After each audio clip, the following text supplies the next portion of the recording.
Intindihan, bakit from 55 naging 125? Oho. Ayaw po ba niyong ipaliwanag? Yun ang ano nga ang umpisa eh. Oho. Tutulungan ko po kayong magpaliwanag sa taong bayan. Yun lamang pagsisikip ng dibdib. Kung naipaliwanag natin, yun man lang maibsan, makatulong po tayo sa kanila. Oho. Diyan walang gusto sumagot eh. Wala pong gusto magpaliwanag sa usapin na yan. Ano sa palagay mo, Nelson? Bakit tayo ipaliwanag? Sabi ko, I think you owe it to the people. DOE, kayo pong nakalagay sa batas eh. Nagpapaliwanag dapat. Oho. Ito po yung sinasabi ng ating Republic Act. Ano na ba yun? 8479 yata. O nagkabalik. Yung tinitawag nating Oil Deregulation Law. Opo.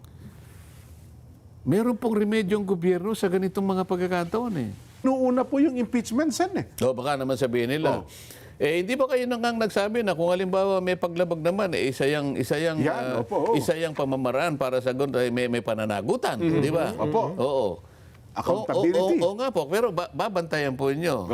Hindi naman po natin sinasabing hindi nyo pananagutin. Pero sa kalagayan po, ano po ang unahin natin? Sa sitwasyon ng bansa ngayon. Ang unahin po ba natin yung pangkalahatang kagalingan? O yung pagbibigay ng karampatang pagpataw sa isang bahagi lamang? Oho. Alin ang unahin natin? Kasi po hindi po natin pwedeng pagsabay-sabayin. Totoo. Kaya ang tanong, sa bagsak na kalagayan ng bansa natin, ang lahat ay kinakailangang magtulong-tulong. Kukunti ang ating kapasidad. Oho. Kukunti ang ating panahon. Kukunti ang ating resources. Para sa ganun, ibangon natin ang madali ng bansa natin. Alin ang uunahin? Ito yung pangunahing tanong dito. Yan. Wala tayong sinasabi na hindi mo pagbabalingan yon. Oho. Ngunit, hindi pwedeng sabay-sabay. Bata-bata ako, ang lagi ko narinig sa mga magagawa, isang kahig, isang tuka. Ngayon, Sen, mukhang hindi na isang kahig, kundi 3 kahig, wala pang tuka. Yun po ang sitwasyon ngayon. Ilang kahig kaya para Yan. kahit papaano magkaroon ng tsansang makatuka. Ito yung usapan ngayon eh. Oho. Naalala mo pati sa aming mga pagdinig, lumalabas yung mga kataga na hindi ko naririnig sa mahabang panahon dyan eh. Opo. Yung sinasabi nilang Bill Shack. Bill Shack. Oho. Alam mo dyan, inulit ko doon sa isang pagdinig namin nung isang araw. Nabigyan ko ng halimbawa nga yung isang bank manager ito, Jen, ha? Nelson. Oho. Tagapilang na maraming pera yan. Ibig sabihin, hindi siya pangkaraniwang empleyada. Opo. Babae yun eh. Siguro kung mo siya babae, siya yung nakakakita ng pagdadala ng bigat ng buhay. Kasi nanay siya eh. Nakalain mong siya yung unang nag-complain sa akin, Jen. Ganun po. Oho. Yung pagpasok ko mismo ron, dahil meron lang akong ilang mga dokumentong gusto sanang bigyan ng kaayusan dahil yung aking mga files hindi ko na... So naisipan kong dumaan muna ron para yung mga files maayos. Ang sanang inaasahan ko, yung unang babati sa akin sa hirap ng buhay, yung security guard dahil siya yung una eh. Opo, naman, oo. Pero nung makita niya ko, nakuha pa niyang ngumiti eh. Pero pagpasok ko, yung talagang mismong manager. Bank manager Sabi niya, Sen, hindi mo natin talaga may bababa ang... bakit kanya biglang ganito kataas kanya yung ano? Bill Shack talaga, Sen. Alam mo, sa unang pagkakataon, hindi ako nakasagot eh. Pangkaraniwan, may isasagot ako eh. Opo. Kaso, alam ko yung pinagmumulan niya eh. Yun lang muna, araw ng magagawa. Opo. Sana'y mabati natin sila dyan, ano? Na lalong pagsisikap siguro sa ilalim ng napakabigat na sirkumstansya na pinagdadaanan ng bansa natin. Yun, din. Naalala ko tuloy yung napanood ko isang araw, yung talk show, nung tinanong kayo, may pag-asa pa ba, Sen Marcoleta? Oo naman. Ayun. Ayaw kong sabihin na wala. Meron naman talaga yan. Pagsama-samahan lang natin at pagtulong-tulungan nating maibangon ang ating bansa. Nagkaroon na sana ng pag-asa, Sen. Ngayon na-realize ng tao pala, Nelson, ang Pilipinas napakarami palang pera kasi nilagay daw sa ilang melete. nilagay sa ilang maleta, at napunta sa ilang tao lang, Sen, na May dapat pala yun sa mga manggagawang Pilipino. Sa mga biruan nga namin kung minsan, kahit na yung mga ibang biro na hindi na uungkat kahit kailan. Opo. Gagawa raw siya ng panukalang batas Aha. na ipagbabawal na yung pagmamanufacture ng maleta. Naku. Naku, sasabog ho yan. Ibaban na daw. Alam mo, nasasabi lang nila yon dahil sa nakikita nilang napakalaking kaugnayan ng maleta Yan. sa problemang dinadala ng bansa natin ngayon. Oho. Naku. Mabuti pa nga rin yung maleta, napuno ng pera, Sen. Pero yung kamay, yung bulsa ng taong bayan, parang walang pera na mailagay. Oo nga eh. Di ba? At kaugnay niyan, meron pang napipintong inflation rate, Jen. Naku. Sen, ha? Oho. Ang sabi ng Bangko Sentral ng Pilipinas, baka pumalo daw ng 5.6 hanggang 6.4% ang inflation. Ano ibig sabihin nun? Kung ikukumpara nung Marso, 4.1 lang eh. Oho. So mataas po ito. Ito ano pa lang nila, projection, Sen, ha? Ang target kasi, Jen, para Nelson, hindi masaktan ang pangkaraniwang mamamayan. Yung inflation natin makontrol, hindi sana dapat tumaas ng 2.5%. Ganun na po ba? Pangkaraniwan, yun ang programa ng gobyerno. Tama naman yung kinakailangan. Yung general trend ng prices. Opo. Dalawa kasing klase yung inflation, kaya na pinag-uusapan natin yung banner at saka yung core. Opo. Ang pinakamahirap dito yung banner inflation. Banner inflation. Dito nakapaloob yung pagkain, yung pangunahing pangangailangan. Opo. Yung, at saka yung petrolyo at saka crudo. Opo. Ito yung volatile na volatile. Nagkataon na yung pagkain, ito yung pinakamalapit sa sikmura ng tao. Opo. Kaya ito ang pinakamahirap talagang sansalain o pigilan. Ano? Yung core, madali yan eh. May konting may problema niyan pero madaling solusyonan niyan kaysa doon sa banner. Yung inflation na banner, may kasangkot ang pagkain na dikit-dikit sa crudo at saka yung petrolyo. Oho. Kaya kung aabot ka mo, 4% to 5.6. 5.6 to 6.4. Baliktad dito nga sa team. Parang 5.6 to 6.4. Ayaw kong pag-usapan niya kasi lagim yan eh. Hindi, alam ko magiging ano yan. Kaya sana ni sa panaginip huwag sanang mapunta doon. Kaya palagi ko sinasabi, nakasadsad tayo sa ganitong kalagayan. Huwag na tayo magtalo-talo. Pagtulungan na lang natin kasi ang taong bayan, in the final analysis, sila talaga ang nasa kawawang kalagayan dyan. Oho. Naku, di samantalahin ko na pala sa inyo, Pundra, kasi nailatag natin, araw ng mga magagawa. Nelson, ano ha? Tapos ito, sa halip na ang labor, ang mga magagawa natin ay masaya, at pagkatapos O hindi ba pangkaraniwan pagka dumarating ang ganitong mga Oho. Pagkakataon. celebration, Opo, pagdiriwang. Labor Day, Kasi nga, binibigyan kasi ng kahalagahan naman ang contribution ng isang manggagawa. Oho. At tama naman yun. Walang didebate sa yun. Opo. Pangkaraniwan na ang pamahalaan ay talagang kahit na anong pabuya lang, kaya token, at nagsasagawa sila ng isang kaparaanan para mag-celebrate talaga eh. Opo. Pero paano mong isa-celebrate ito eh? Ayun na nga po eh. Para kang nag-celebrate na meron namang nakaburol na Ayun, hindi magandang kaanak mo. Ganun na nangyari. Opo. O halos patawirin na ang kanyang kalagayan. Mas lamang yung dalamhati, Sen, kaysa magsaya. Yung ganong sitwasyon, paano mo isa-celebrate ang isang milestone, isang pangyayari na palaging ginagawa ng isang pamahalaan, Oho. kung ganito naman ang kalagayan ng bansa natin? Ayun. Katulad nga, sabi mo, isang pamilya, may nakaratay. Yan, opo. Halos di natin malaman kung babawian na ng buhay ito. Pagsa-celebrate ka ba, Nelson? Wala. Hindi po. Mukhang iwanan mo na Yeah. lahat ng celebration na yan. Ano? Kaya pag sinasabi nyo na abot ng 6%, sasabi ko, Diyos ko po, huwag naman po sana. So yun pala yun. Kasi sa mga pangkaraniwang tao siya, baka 6.4, 5 point, ano ba, hindi naman namin naintindihan. So ganun pala siya. Pagka umabot na yun, lagim na po yun. Iba yun. Lagim pala. Nung bata ako, meron pamagat sa radyo. Radyo lang kasi noon. Wala pang Opo, naku. Yung television, nako. Birang-bihira po yun. Kukunti lang ang television eh. Alam naman ni Nelson yun eh. Nauna, At saka nauna ka naman sa akin eh. Makikinood ka, Sen. Pagka ang bahay, yung pintuan, maraming tsinelas, Ayun, may TV. May TV yan. May TV yan. Yun ang batayan mo eh. Pero yung mga walang TV, may radyo eh. Pero sa radyo na ano eh. Opo, Merong isang programa sa dyaryo. Sa radyo. Sa dyaryo. Sa Sa radyo. Opo. Inabot mo naman si Johnny De Leon, di ba? Ay, opo. Oh, di ba yung unang sa pagkatapos nung programa ni Johnny De Leon. Opo. Ano pa? Lundagin mo baby. Lundagin mo, baby. Opo. Pagkatapos alas 7. Nakakatakot Di na. ba? Hindi si Ben David yun. Si Ben David pa. Oo, hindi. Di ba? Yung pusong bakal. Ayan. Pusong bakal. Susunod doon, gabi ng lagim. Yan.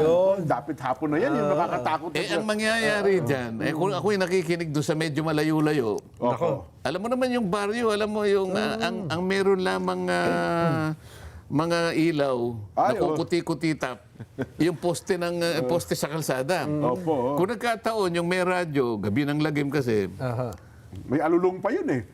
oh, May alulong pa na. nandun sa malayo, ang problema yung pag-uwi mo. Ha? Yun. So, nakikinig ka. Ngayon, sabi ko, paano kaya uuwi? Yung mga kasama ko na, uwi na tayo. Gusto ko nang umuwi. Kaya ako sinasabi, yung gabi ng lagim. Puro kalagiman yung... Lagim mo yun, oh. Yung lagim na idudulot ng inflation na to. Tsaka yung takot sa tao. Saan ano? Kaya, alam mo, bago ko uwi, No. tinitingnan ko yung bus. Yung bus kasi, halimbawa, Philippine Rabbit, o kaya, Opo. may Philippine Rabbit pa nun eh. Ganun ho ba? Para malaman ng kababayan natin na talagang dinaanan natin to. Opo. Pantranco, La Mallorca, galing ito ng Baguio eh. Aha. Na-estimate ko yung kanyang ilaw. So, pag tumakbo na ako na ganito, Sasabayan bago niya ka maabutan, nandun ako sa bahay namin. Kasi ang dilim eh. Ayun pala. Gabi ng lagim eh. Nakakatakot talaga. Sigali So na. itong sinasabi niyo, kwento-kwentahin natin yung inflation. Sana naman lang, wag sanang dumating sa ganun. Ganun Sana pala. makagawa na kagad tayo ng paraan.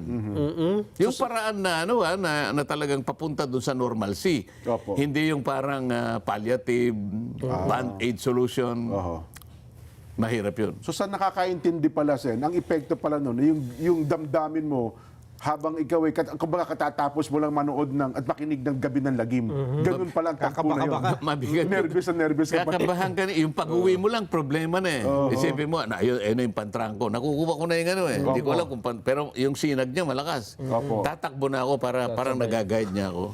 Takbo ito takbo. Yun. Karipas po yun. Kung ano-ano na lang pinag-uusapan natin Hindi dito nga, dyan. Sen, Baka isa- mamaya pupunta- isang araw Nakaka-relate dyan yung mga viewers natin, Sen. Opo, Marami opo. dyan. At hanggang ngayon, gusto kong i-relate sa isang seryosong pagkakataon, Sen. Yan ang gusto ko habang Opo. nag-uusap tayo. Kayo naman kasi may kapasidad na i-relate nyo sa tunay Opo. na pangyayari. Ang tunay na sitwasyon ngayon, Sen, ang ating mga kababayan ay nagpapagibik ng tulong. Kumbaga, ito na kalagay namin, lugmok kami, tapos may napipinto pang ganyang sitwasyon na para bagang lagim ang darating. Ang mapapanood namin na pinagtatalon-talunan ng aming mga opisyal ng pamahalaan, ng mga mababatas, dapat ang kapakanan namin kung paano kami makababangon. Pero ang halip po na kanilang inuuna ay ang usapin ng impeachment. Sen. Oo nga eh. Kumbaga sa radyo tayo nagsimula eh. Opo. Di ba sabi ko noon eh. Sa dramatize natin. Di ba, lundagin mo baby. Opo. Tas pusong bakal. Gabi ng lagim. Opo. Sana susunod yung mga kwento ni Lola Basyang. Ayun. Medyo masaya dun eh. Opo. Ang ibig mong sabihin ngayon, Tsaka kayong dalawa, inspiring yun. Opo. sana man lang mga kwento ni Lola Basyang ang susunod. May pag-asa sana. Dahil gabi ng lagim ang ano eh. Nalagim na tayo. O baka mamaya yung iba na namang susunod naman na pakikinggan lagim na hindi na kaya ng tao ito. Mukhang hindi ganun, Sen. Kasi nakikita nila, parang hindi sila ang inuuna, Sen eh. Parang, kumbaga, ito na nga, may sakit na, may critical na, nervous na kami, lagim na yung pupuntahan namin. Parang, sa halip na unahin na kapakanan namin, parang hindi po ganun na nagiging sitwasyon, Sen. No, i-contextualize natin. Kasi nga, ninakawan sila. Mabigat ito, hindi lang pangkaraniwang pagnanakaw ito. Kung ang ating bansa ay may tutulad natin sa isang pamilya, ninakawan ng pamilya Oho. na parang nasunugan. Walang natira eh. Naubos talaga, opo. Sa ganung kalagayan nila, wala na eh. So, Opo. hindi lang sila malungkot, pati yung kawalan ng pag-asa makikita mo sa bawat guhit ng mukha nila eh. Oho. Totoo po. So, yung sinasabi mo kanina, nasa kalagayan silang napasasaklolo. Oho. Sa ganung kalagayan, bigla ngayong umampas na naman ang isang bagyong napakalaki. Oho. Ito yung oil crisis. So, walang iniwan sa isang hubad na pamilya. Wala na siyang pananggalang eh. Wala na po. Bagsak yung bubungan niya, wala. Oo. Wala na silang masilungan. Tsaka ngayong babanat ito, wala na silang damit. Itong lamig at hampas nitong daluyong na dumating sa panibagong yugto ng buhay nila, doon sila napapasaklolo. Oho. Sa ganung kalagayan, Oo, ito yung- yung pinag-uusapan natin. Yes po. Ano ba nga atupagin natin? Oho. Yung mga taong dapat tumulong sa kanila, sana. Oh. Hindi ba? Yun ho, oo. Ngayon, yung mga taong dapat tumulong, halimbawa, o kaya, maski lamang doon sa kanilang, sa kanilang pamilya na lang, halimbawa. Yeah, sa sila kanila. mismo, oo. Okay, tayo muna, magtulong-tulong na tayo. Oho. Ang uunahin mo ba, ay, ito kasi kapitbahay natin, bagsak tayo eh. Oho. Yung tatay natin nakaratay eh. Ano, dadalhin ba natin sa naghihingalo ospital? itong si tatay. Ultimo na ito eh. Opo. Kaya mo naman, hindi ko sinasabi na wag nating bigyan ng Atensyon, panahon ito. napansin. Opo. Oo. Pero, kanya-kanyang kanya-kanyang Priority. ito eh. Priority. Nakaratay ang ating ama. Ano gagawin natin? Di ba, ito muna ang dapat natin gawin? O gusto natin pag-usapan yung away ng ating kapitbahay? Parang yun po ang napapansin ngayon ng taong bayan, Sen. Sa halip na itsugod sa ospital, itakbo sa lalo madaling panahon. So yung pag-aaway sa kapitbahay, Yun ang yun ang inuna. impeachment. Yes po. Mukhang yun ang inuna nila, yung away sa kapitbahay. At yun ang pinagtunan ng may pansin. punto ka dyan. May punto kayo dyan dahil sa napapasaklolo, nagpapagibik, Oho. nagpapatulong. Bakit ang unahin mo eh? So, parang ang ibig nyo sabihin, parang nakatingin sila ngayon. Ano bang gagawin ngayon itong dapat na tumulong sa atin? Ayan, opo. Nagpapatulong tayo. Ano bang unahin ninyo? Ano bang unahin nyo? Ito ngayon, ito yung dapat sagutin. Oho. Ano kaya ang gagawin nila, Nelson? At saka kasi, kung totoong kinatawan sila, representative eh. di ba? Representante ng bayan. Dapat inire-represent. Boses ng Oo. mamamayan. Dapat nire-represent mo una yung interest nung constituents mo. Nung mamamayan. Yung pangangailangan nila. O, yan dapat ang priority, hindi ba, Jen? So, lagyan natin ng konteksto. Impeachment kasi ito eh. Opo. Kailangan maipaliwanag natin, ang impeachment po ay isang mekanismo Yan. Opo. na yan po ay talagang nakasulat sa ating saligang batas. Kung meron pong problema na kasangkot po yung mga opisina na nakatukoy doon, Opo. may kaugnayan po kayong mga mamamayan dito eh. Kasi yun pong boto ninyo ay hindi po basta-basta nababaliwala yun. Yes po. Kaya po ang mga ini-impeach, President, Opo. Vice President, makikita po ninyo mga hindi pangkaraniwang opisina ito. Tataas po. Pinakamataas na leader ng bansa. Doon sa ibang panig naman, yung mga constitutional commissions. Yes. Bakit po ganon din ang paningin? Kasi po sila'y nakalatag sa saligang batas at ang kanilang function ay independent po eh. Yung pong pagiging independent nila ay para sa inyo pong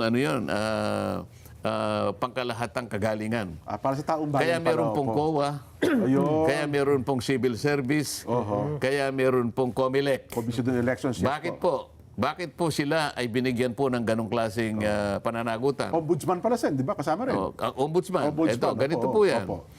Ang COMELEC, halimbawa, para ngayon po ay yung karapatang bumoto mapangalagaan. Yeah. Kaya ginawa po silang independent commission. Importante po kasi yung boto ninyo. Opo. Yes. Kayo naman pong COA, yung paggasta po ng pera ninyo, kailangan may magbantay po. Kaya nakikita po ninyo, ang laki po ng kanilang pananagutan. Yeah. Yung ombudsman, yung pong pag nagkamali pong mga kawani ng gobyerno ay sila po talagang manguusig. So, kung titingnan po ninyo, sa inyo pong kapakanan lahat ito. Civil Service Commission, para panatilihin po yung kawastuhan ng mga kawani, na hindi basta kawani ay palagi naglalagay ka dyan. So, inyo po lahat dyan. Yun pala. Dahil po kayo po ang sangkot dito, itong appointive positions na to, at kayo naman po ay sa elective, Opo. yung Pangulo, Pangalawang Pangulo, Oho. at saka po yung sa Korte Suprema, Yan. kasi sila naman po ang titindig para sa pangkalahatang hustisya na kinakailangang ipataw sa lahat ng mamamayan. Yes po. Kasangkot po, ganun ka-importante po kayo, kaya po ang ginamit pong pamamaraan, kung sila po yung nagkasala o dapat alisin, ay impeachment. Ayun pala malalim Isa na sa alang-alang po kayo kasi ng impeachment. Opo. hindi basta-basta tatanggalin po yung ano ninyo, yung kaugnayan ninyo sa kanila. Ang laki po ng bawat isang kaugnayan nila sa inyo. Pagsiservisyo po lahat yun. Yun pala Ngayon, yun. bakit impeachment? Opo. Bakit ganun? Dahil nga mahalaga po kayo eh. Oho. Ngayon, ito ngayong proseso ngayon, titingnan po ng tao ngayon. Oho. Eh, sino po bang aalisin natin? Di ba? Ayun. Sa ganito pong kalagayan ng bansa natin, sino pong uunahin natin? Yan ang itatanong. Ngayon, hindi natin maialis sa taong bayan ngayon na magmasid sila. Teka muna. Opo, magbabantay talaga sila dyan. no? Kami po bang una? Yun ang sinabi mo kanina eh. Opo. Ituloy mo ngayon. Sino yung uunahin? Yun ngayon, kasi ang taong bayan, kumbaga, andito na. Nagpapagibik na ng tulong. Sen, ano? Andito na. Nasa sitwasyong kaawa-awa ng kalagayan eh. Nahaharap sa lagim. Tapos merong usapin na impeachment ay mukhang ang mga tao na dapat nirepresent ako bilang isang mamamayan ay ang inuuna po yung impeachment, Sen eh. Baka naman sabihin nila. Hindi ba kayo nang nagsabi na kung halimbawa may paglabag naman, isa Yan, opo, oo. yung pamamaraan para sa ganun, may pananagutan, di ba? Opo. Oo. Accountability. Oo nga po, pero babantayan po inyo. Oo. Hindi naman po natin sinasabing hindi nyo pananagutin. Pero sa kalagayan po, ano po ang uunahin natin? Sa sitwasyon ng bansa ngayon. Ang unahin po ba natin yung pangkalahatang kagalingan? O yung pagbibigay ng karampatang pagpataw sa isang bahagi lamang? Oho. Alin ang uunahin natin? Kasi po hindi po natin pwedeng pagsabay-sabayin. Totoo. Kaya ang tanong, sa bagsak na kalagayan ng bansa natin, ng lahat ay kinakailangang magtulong-tulong. Kukunti ang ating kapasidad. Oho. Kukunti ang ating panahon. Kukunti ang ating resources. Para sa ganun, ibangon natin ang madali ng bansa natin. Alin ang uunahin? Ito yung pangunahing tanong dito. Yan. Wala tayong sinasabi na hindi mo pagbabalingan yon. Oho. Ngunit, hindi pwedeng sabay-sabay. Oho. Kasi meron kang dapat unahin. Ito yung punto. Oho. Kung ako, Sen, pagkariwang mamamayan, dapat sasabihin ko sa unahin niyo ako. Lugmok ako eh. Nagpapagibig ako ng tulong eh. Yun yung pagpapanagot natin sa kanya. Isunod na natin sa susunod. Asikasuhin mo muna kami. Tsaka na natin siya panagutin kung meron man talaga siyang nagawang kasalanan. Pero wala tayong sinasabi sa mga participants Yes nitong po, yes impeachment. po. Ha? Opo. Kung anong boto nila, nasa kanila po yun. Malaya sila, wala tayong comment dyan. Pero ang taong bayan, magkakaroon ngayon ng pagkakataon, teka muna, bakit yun ang inuna mo? Gagawa siya ng paraan ngayon. Siya inuna, ba't hindi ako? Opo. So ngayon, maaaring mag-isip siya na pagka pala sa ganung kalagayan Iiwanan hindi naman pala ako ang uunahin. Teka muna, kailan ba yung susunod na eleksyon? Nako, yun na. Yun talaga. Baka po ito po ay magsisilbing referendum ito. Referendum ng taong bayan niya. Referendum ito. Baka mamaya ang taong bayan hindi lang kumikibo. Oho. Kasi nga, ayaw niya ng kumibo eh. Oho. Sikip na yung dibdib dyan eh. Pakiramdam niya. Itchapuera siya. Ika nga. Oo. Naalala mo ba yung paghahalimbawa ako doon sa isang pagdinig namin? Opo. Kasi nga, ito naman DOE at saka itong ating mga oil companies. Oho. Sinabi ko na nga na ipaliwanag lamang po ninyo kung talaga naman pong katanggap-tanggap ang paliwanag ninyo kung bakit po magmula sa 55 pesos Naging after 2 weeks, 120. biglang lumundag ng 125. Nasa paliwanag naman po yan eh. Oho. Kung yan po ay naipaliwanag natin na mabuti, tatanggapin naman po ng taong bayan eh. Tama po. Maari po nang magsakripisyo eh. Maaring maghigpit pa. Ihigpitan pa lalo yung sinturon. Naunawaan pa siguro Ang sila. problema po, nagigipit sila, nagsisikip ang dibdib, hindi nila maintindihan bakit from 55 naging 125. Oho. Ayaw po ba niyong ipaliwanag? Yun ang nga umpisa eh. Oho. Tutulungan ko po kayong magpaliwanag sa taong bayan. Yun lamang pagsisikip ng dibdib. Kung naipaliwanag natin, yun man lang maibsan, makatulong po tayo sa kanila. Oho. Diyan walang gusto sumagot eh. Wala pong gusto magpaliwanag sa usapin na yan. Ano Sen. sa palagay mo, Nelson? Bakit tayo ipaliwanag? Sabi ko, I think you owe it to the people. DOE, kayo pong nakalagay sa batas eh. Nagpapaliwanag dapat. Oho. Ito po yung sinasabi ng ating Republic Act. Ano na ba yun? 8479 yata. O nagkabalik. Yung tinitawag nating Oil Deregulation Law. Opo. Meron pong remedyong gobyerno sa ganitong mga pagkakataon eh. O tinanong ko, ano po ba yung threshold? Hanggang Yan. saan po ba dapat maghirap ang taong bayan para panagutan po ninyo yung sinasabi ng Section 14? Opo. Wala na naman sumagot dyan, ng malinaw. Oho. Mahirap po kasi ipaliwanag ito, Sen. Gusto na lang, parang gusto na lang sabihin, nakalihim po sa hiwaga ang usapin na yan. Oo nga, bahala ka kung gusto mong ilihim. Pero sa ganitong pagkakataon, gusto man lang ng taong maliwanagan nila. Oho. Baka sakaling, doon sa pagbibigay mo ng paliwanag at naintindihan niya, baka makatulong Matanggap tayo nila. eh. Oo. Baka matanggap nila eh. At ganoon din po sa usapin ng impeachment, Sen. Bakit yan ang inuuna ninyo sa halip na unahin ninyo ang kapakanan ng taong bayan na lugmok ang kalagayan? Di ho ba? Parang hindi ko alam, Sen kung bakit doon sila nagpo-focus sa halip na ang pagtunan ng pansin ay ang kapakanan ng ating mamamayang Pilipino. Kung ang bansa sana natin hindi sumadsad ng ganito, Ayan. nandun Opo. na ako. Walang problema, no? Hindi ba? Halimbawa, Bastante ang buhay natin. hindi naman, halimbawa talagang, hindi tayo bastante, pero hindi naman tayo yung, hindi tayo ganito. Hindi tayo lugmok na lugmok. Ano? Oh, iba nga sakaling, singa, tingnan nga natin kung ano. Pero hindi eh. Oho. Nandun ang ating bansa sa kalagayan na dapat siyang unahin mo. Ayun. Hinahanap ng taong bayan na sa ganito naman naming kalagayan, kami naman muna ang tingnan ninyo. Oho. Kasi baka maisip nila, teka muna, mapagkukumpara nila eh. Yun ba yung gagawin nyo? Ito ba yung unahin nyo? Paano kami? Oho. Ilan magagastos yun? May nagsabi yata kung magkano ang gagastusin eh. 28 million yata eh. 27, mga 27 to 28 million. Sino nagsabi? Si Senate President pro tempore, Sen. Doon lang yan sa Senado. Yan nga. Paano pa yung ginagastos ngayon sa House, di ba? May gastos din yan eh. Pero di ba yan? Siyempre. Tsaka pati oras yan, di ba? Yun na nga. Yung oras na dapat ay ginagawa mo, naghahanap ka ng solusyon sa mga problema, hindi mo nagagawa kasi abala ka sa, di ba? Edi parang impeachment, yung, parang yung paghalimbawa natin kanina.